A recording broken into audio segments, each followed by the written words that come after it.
Muslims agree that Prophet Muhammad sallallahu alaihi wasallam folded his hands with the right hand over his left hand. There is no dispute in it. All agree. Nobody says that the Prophet folded his left hand over the right. All agree in Salah the Prophet put his right hand over the left. There is no dispute as far as this matter is concerned. The dispute is where did he place his hands? It is permitted for a Muslim to place his right hand on the zira of the left hand, the region from this part of the hand, from where the palm ends, from this part to the elbow. The Prophet ﷺ used to place anywhere in between. So if a Muslim places it here, it is right. If he places it here, it is right. If he places it here, it is right. But you cannot place it this way, because there is no evidence for it. You can only place from this region to this region anywhere. The right hand over the left. The ahadith for placing the hand, right hand over the left, are in Sunan Abu Dawud, volume number 1, hadith number 752 to 758. In 752, it is mentioned that the right hand should be placed over the left. From 753 onwards to 757, the place, whether below the navel, over the navel, those ahadiths are mentioned. In 758, Taus Rahmatullah alayh was a Tabai. On his authority, a hadith is mentioned where he says that the Prophet sallallahu alaihi wasallam folded his hands over the chest very firmly. Because Taus is a Tabai and he does not refer from which Sahabi he heard this, therefore this hadith is taken to be mursal, meaning the statement of the Tabai is authentic, but because the link of the Sahabi is missing, it is referred as mursal because the Sahabi has given an authentic statement and we have a husn zan with the Tabai that this Tabai is not speaking lies because he is speaking on the authority of Prophet Muhammad sallallahu alaihi wasallam. But otherwise, there are authentic ahadith which say that the Prophet sallallahu alaihi wasallam strictly folded the hands on the chest.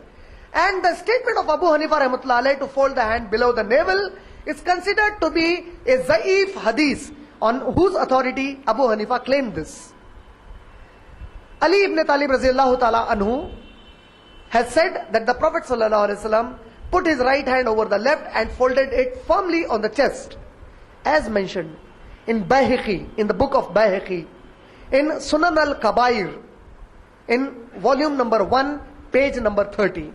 The Prophet ﷺ on the authority of Ali Raziyallahu anhu, it is proven that he folded the hand on the chest. And the Sunni Muslims opine that this hadith is perfect and authentic. The other reference, this book of Shaiba is printed from Kuwait, from Darul Khifa. Darul Khifa, printed from Darul Khifa from Kuwait, volume 1, page 30. The other hadith is given in the book of Musannaf on the authority of Ibn Shaiba, and this is printed from Daratul Marij in Hyderabad in volume number 2, page number 290, that Prophet ﷺ folded his hands on the chest.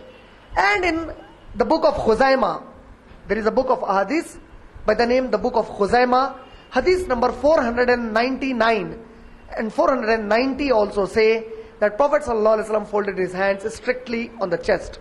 These are all the authentic ahadiths and there is no dispute over it. Whereas there is a dispute whether the Prophet folded on the navel or not as such.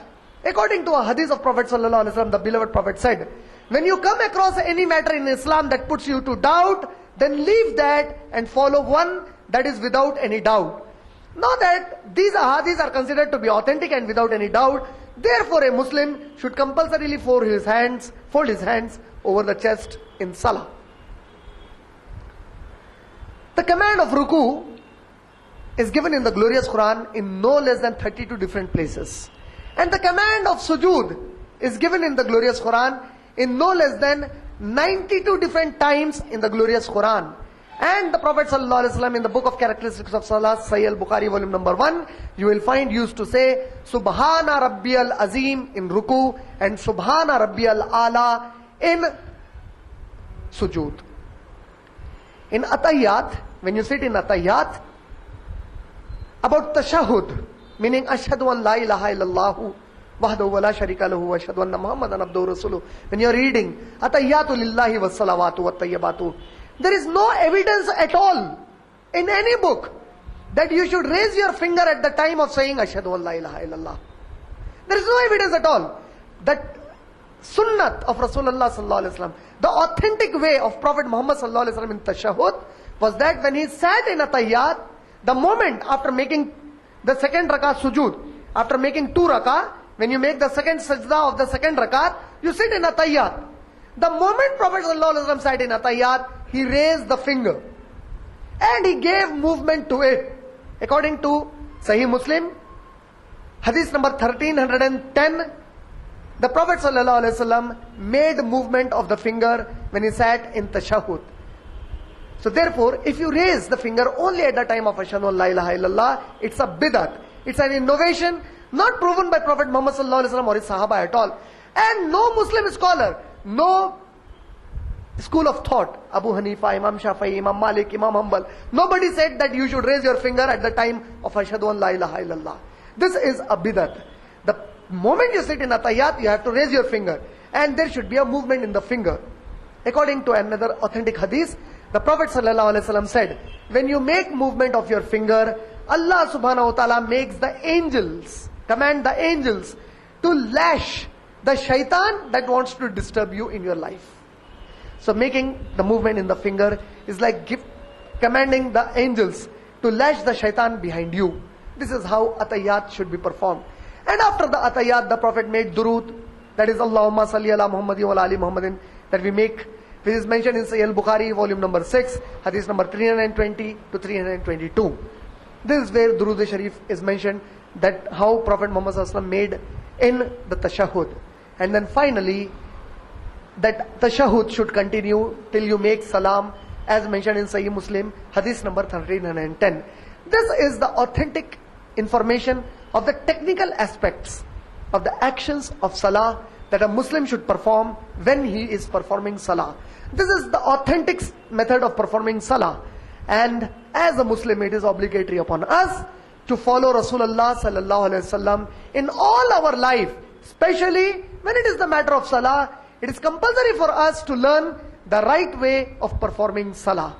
With this, I would like to conclude the dars of this session by reminding all of you that as a Muslim, it is obligatory upon us to perform salah 5 times a day, and highly recommended to perform in congregation. Wa akhiru dawana alhamdulillahi rabbil alamin.